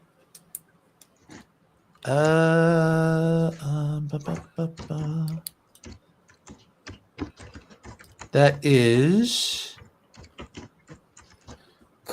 a nat 1. Okay, Wouldn't you get advantage? you're not sure exactly Oh, what yeah. the. Well, yeah, it's with advantage still. Or no, it's not. Never mind. You try that Never mind. So again. that one, you go to grab it and reach your arms around it, and you pass right through it. Yeah, with advantage, that's a dirty 20. Yeah, It's a heck of a swing. still would have passed right through it. Okay. Darn. Condition immunity grapple. Well, he made an attempt, so Exactly. That's his exactly. turn. So top of the round, Cayenne, that's you. Okay, so the first one she was swinging at has been shattered. It is not held anymore, so you do not get advantage. Oh, the other one was the one that was shattered. The other one shattered. The one that the was one on red you was is still shattered. up. Okay, so I just get to attack it straight with my scimitar. That is a, oh boy, lovely 12. 12 misses. I know. It literally passes right through it, almost like you can see ripples going around your blade as it goes She through. resets her stance, and you hear this low Solvar. come out of her. Okay, so which one is The the one one in that I front of found? Cayenne is the one that Jorak bound. The one that you bound was shattered. Oh. Okay.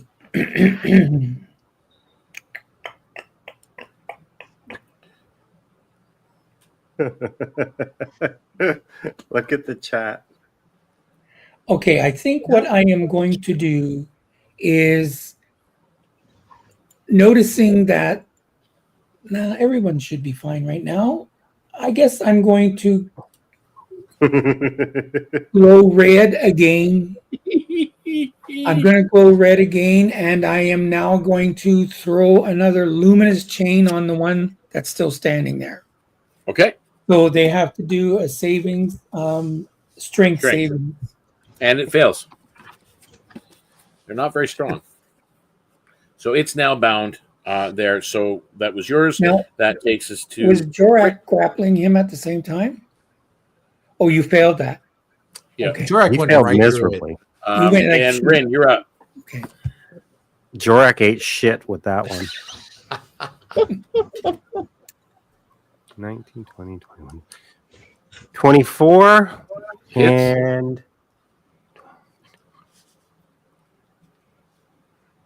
17. And that hits. 7 points and 9 points. Okay. Still there.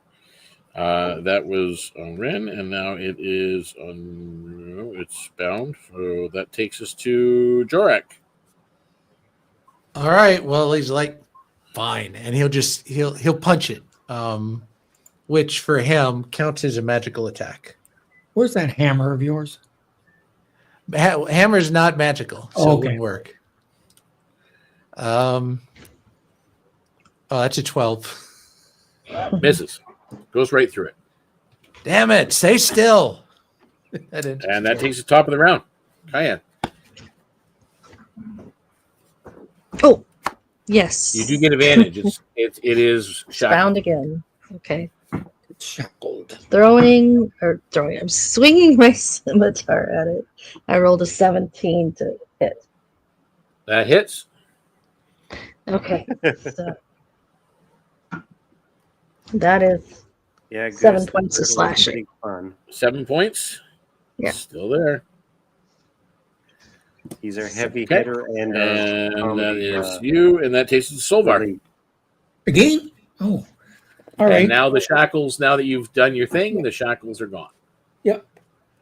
Oh. I don't want to waste all my stuff. I thought it lasted until it was Until the end of your turn. End of your turn. So the shackles Yeah, are still well, there.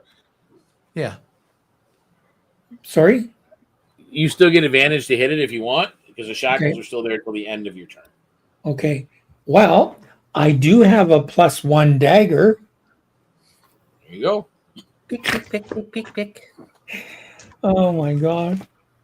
Help me. Lord help me. Okay. Oh, what is a dagger damage for a dagger? Is that a 1d4? 4. Okay. Yeah. +1. 1d4. Plus one. Plus your dex score or dex modifier.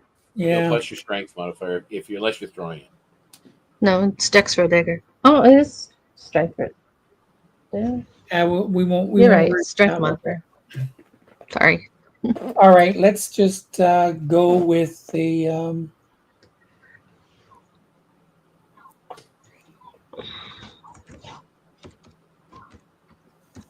Okay, what we're going to do is we're going to put cast spotlight on him. So I'm going to give a minor little twinkle, put the light on him. So everyone will have an advantage on their next roll to hit So on the next him. person, anyway. So your next attack roll gets advantage on this thing. Yep. It's now So allies glowing. have advantage on the attacks against him until the start of my turn. The start of your turn. Okay. Yep. All right. So that brings us to it. The shackles disappear. And it kind of goes like this in itself, and you see its skin or its resonance turn brittle, and it starts to crunch itself, and you guys hear shattering glass on the ground. I need all of you to make a Constitution saving throw. Oh, come on. No problem. Are you a suicide bomber? 21. No, he's not killing himself either. Oh. This is an ability they can actually do, and they do it on death as well. So, Sorry, which saving throw? Constitution. Constitution. 18. I see that. 18. You're taking half. Take 6 thunder damage. And you wanted to say something, Cayenne, as well as the saving throw? Were you holding up something to? say you wanted- No, okay. So what was your saving throw? What did I say? 21. 21. You're okay. So half damage, 6 Yes. so far. He pissed the bird off. I'm at 11. 11. Yes. Ooh, take 12. Ooh. 12. Yeah, that's 12 what I thunder said. damage. Bird off. Jorak. Yeah, Jorak sees him like brilling up. He's like, "Come on!" And he turns and uses the back of his shell to tank most of it. He got a natural 20 on that. Okay, so it was 6. 6 half damage, Mhm. and then you tanked most of it. So there you go. So that was his action, and then that brings us to Rin. You're up. All right. Are there more there? There's only this one left. Oh, he didn't crumble and die. He just Nope. did. No, AoE. that's what I said. He's not a suicide bomber. 16. That hits. And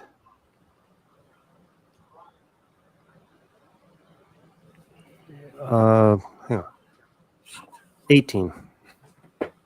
That hits. 7, 8, 9, 10 points. Okay. And 9 points. Second strike comes in, hits again, and almost on the first slash, like just immediate contact, brittle, shatters onto the ground, but there's no wave of energy to follow. Because you already used it. Oh, yeah. Well, no, he failed to recharge. That's it. I swear, Rin gets like all the kills. That one's mine too. As they shatter to the ground, and the sigils and the seals just seem to soften. That hum softens again as well, resonating through the chamber, almost like a warm welcoming. Elder Marin steps forward from the safety where they were back away from these things, and he thanks for the help. nods very solemnly to you. Says, "The sanctuary accepts your voice."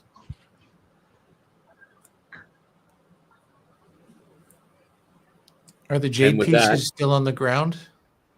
There's all these little broken shatters of what look like green emerald glass. I might pick one of those up that doesn't look look sharp valuable? at all. One of the non-sharp ones.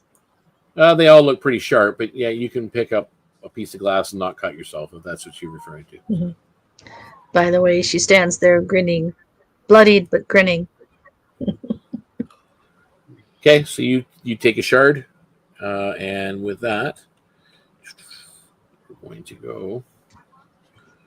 We're going to stop do that. And you're the only one that picked a piece up, and you guys walk into the chamber. No, didn't Durak pick up a piece?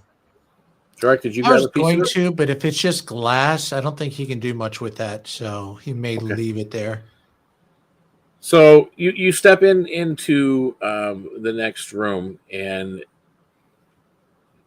kind of slides up this area now that it's open and it's opened up.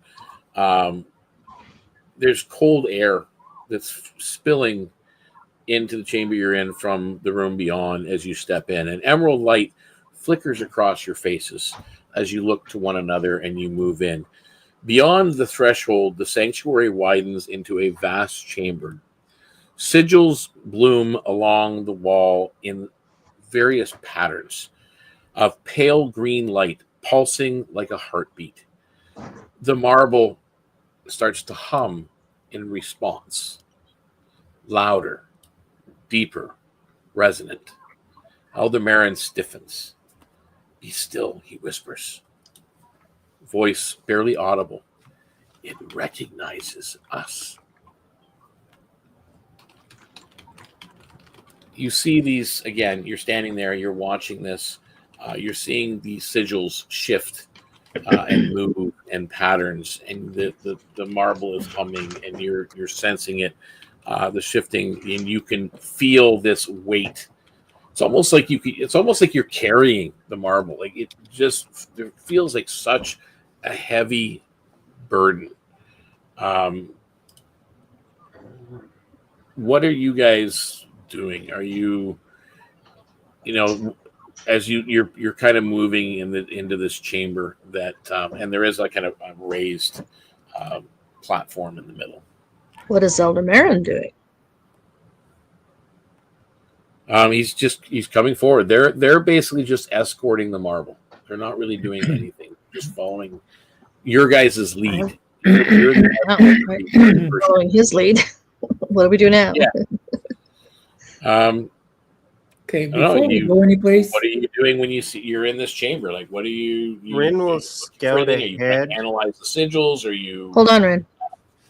Are you trying Solvar's to? is saying something. yep, before we move any further, Yep. there's a bunch of us that could use a little bit of radiance of light Yes, to I'm sure heal you could. ourselves up. So I'm going to do that first before we move Thank on. you.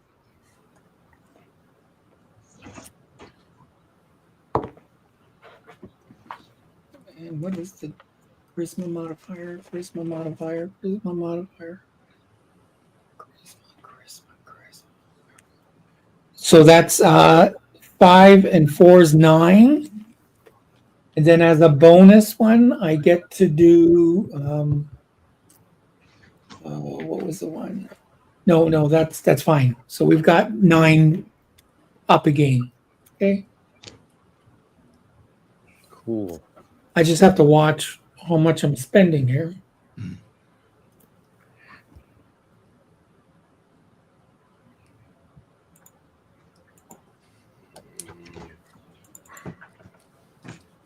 Thank you.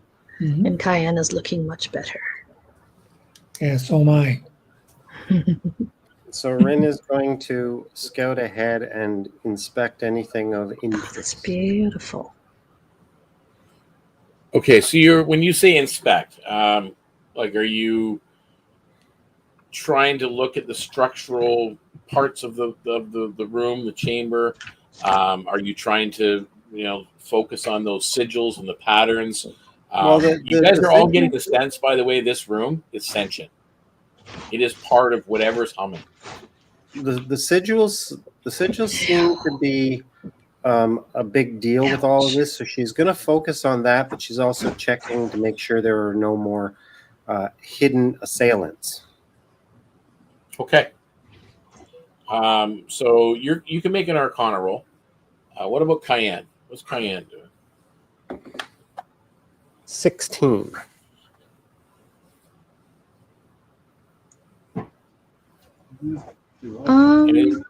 Are we taking steps down into that? Well, it's up to you guys. If you're entering the room, like Ren's gone forward a little bit and is investigating the sigils a little bit, and watching them, trying to analyze their patterns, and focus on that. That appears to be what she's doing, watching them on the wall. I would ask Elder Marin, do we put the marble in the middle? You've got to put it where it belongs. I see. So I'd walk out there to do some investigating of the sigils and the panels on the sides. So you're looking at the sigils as well? Mm-hmm. Arcana check. What about Solvar? I am marching up to Marin, one wing out, and I am asking, how much further? I think you see no other ways forward that you can see. That hasn't magically appeared yet. Great. And he's just like, You I've can never tell been. by I'm not grinning with my beak. I have a stern look in my eye. He's just like, I haven't been to this chamber before. Uh-huh. Oh, well, aren't we special?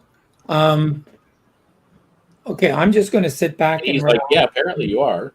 I'm just going to get back. I'm sitting back. I'm relaxing for a moment because I got to get my head together here.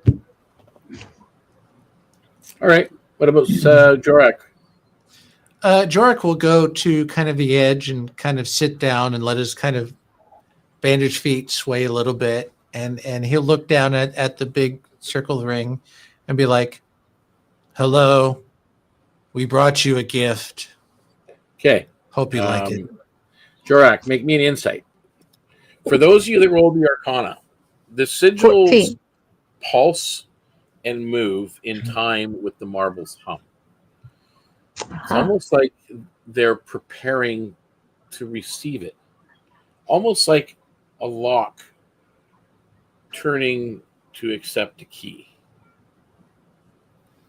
Jorak, what did you roll on your insight? That was a dirty 20. This Good chamber dice, is guy. you're sensing a sentience here. No hostility, but something is waking up, reacting to either your presence or the marble's presence. Almost like a moment of recollection. It's the sense you're like that. Oh shoot, I remember that. You sense that. That would have been good for Ren to do, but that's beside the point. Does any of this look like explicitly Griva's? All of it does. This entire place, this is a shrine to Griva. The entire thing is in dedication to her and different aspects of her. Shrine. The pulse quickens. The air vibrates.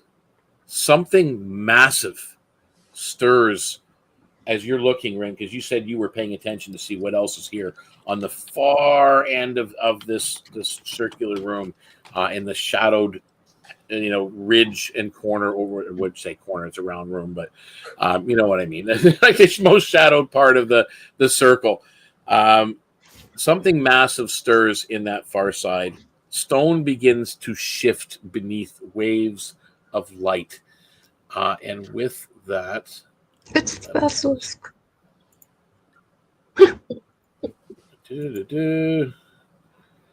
Now we are not in the Chamber of Secrets. Hurry. Oh my lord. It's the Hulk. As you look, this thing rises, like the circular flat floor rises up to form like a dais. The chamber is reacting. Sigils brighten.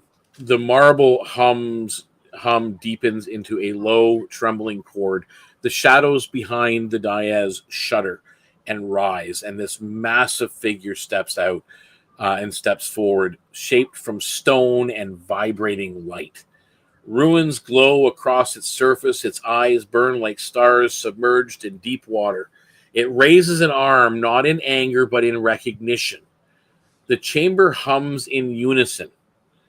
Elder Marin breathes. You can hear him like the resident guardian. That's what he says. Protector of the relic. It stirs because the marble stirs. And with that, we're going to end tonight's episode. Son of a bitch. Shoot, I was just going to do something too. Yeah. Just to go back, you picked up a shard of that glass. Cayenne, I'm just yes. looking for it here, where it went, and that was the last chamber. That is a shard of resonant harmony. If you're holding it, once per long rest, you can add +2 to any performance or arcana check involving sound or vibration. Oh. Nifty. The funny thing is, with all these tokens I give you guys, it's funny. You can end up having like 24 tokens. You can only use so many at a time. You're kind of like, I'm going to take this quest, so I'm going to take this item and this item this time. And away you go. You said sound or vibration? Sound or vibrations, yes.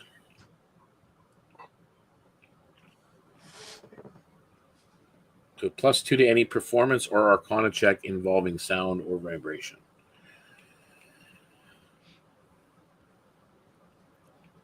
And with that in mind, I want to thank everybody who tuned in. We had a viewership up, I think, at 12 at one point. We got 8 right now. Hello, 8, and thank you for tuning in. It has been a wonderful experience, considering I was at about 75% today, not at my best. But thank goodness I can tell you that I went back and tweaked tonight's adventure, because had I done it the way I wrote it up the first time, oh my goodness, it was all over the place. It was a mess. I was hoping to get through this particular encounter this episode, but we're going to do that next episode. as we move into episode 14, which is going to be a lot of fun as well. So yes, this, again, if you are interested in becoming part of our community, right across your screen at the bottom there, right down there, right across, it's going this way, I guess, is the like, subscribe, follow, and the little bell button for notifications. So make sure you hit those. And then if you go to the link.bio page, it is all of our socials. And the very top link on that page is our Discord server. Come and join us on Discord. It is the Foreverland Discord server where you can get more information on these wonderful ancestries and lineages that you can play. Also, more information on these brand new classes and the world in which we are currently playing in, and all the different modular aspects of the world itself. And just hang out with a bunch of geeks, because that's, when we talk, geek speak a lot. And when we talk, we're a lot of quiet, but people work and busy, and there's no expectations. We just kind of hang out, and we're here when we're here. We have 24/7 role play via text that I have set up to make it very, very simple. So if you're not a D&D expert, that's okay. It's set up almost like a choose your own adventure. There's also weekly one shots and other types of events that go on that you can become part of and just be a character and be part of the story. So I encourage you all to come and join us and be part of the family. So until next time, everybody, I want to send out much, much love to everybody. We love you all. And, and until then, make sure all your rolls are critical. Not just a 20, also that 1, because as a DM especially, a 1 can be just as much fun. So until then, guys, take care, and we will see you in our next live stream, which is next Tuesday. Join us then. Bye for now. Bye. Bye. Bye.